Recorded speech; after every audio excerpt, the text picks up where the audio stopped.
রাজবাড়ী পৌর বিএনপি আয়োজিত এক জনসভায় সাবেক সংসদ সদস্য আলী নেওয়াজ মাহমুদ খোয়ম বলেন, ধর্মের কল বাতাসে নড়ে, অন্যায়কারীর বিচার আল্লাহ করেন। বিস্তারিত থাকছে বাবলু শেখের প্রতিবেদনে। শেখ হাসিনা একদিন খালেদা জিয়াকে এক কাপড়ে বাড়ি থেকে বের করে দিয়েছিল। আজ তার নিজের ৩২ নম্বরের বাড়ির পরিণতি দেখুন। আল্লাহ ছাড় দেন, তবে ছেড়ে দেন না।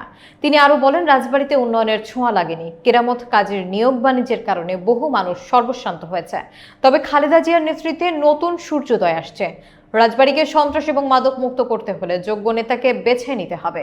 পৌর বিএনপির সাবেক সভাপতি এবিএম মঞ্জুরুল আলম দুলালের সভাপতিত্বে সভায় আরও বক্তব্য রাখেন চৌধুরী আহসানুল করিম হিটু, কে এ সবুজ শাহিন, ফারজানা ইয়াসমিন, ডেজি এবং অন্যান্য নেতৃবৃন্দ। তুমি না একদিন বেগম খালেদা জিয়াকে কাঁদিয়েছিলে, ধর্মের কল বাতাসে নড়ে।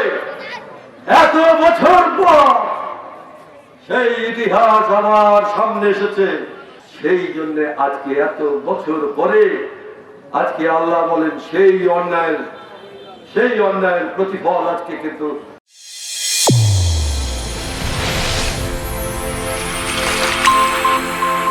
চ্যানেল A1 হৃদয়ের স্পন্দন।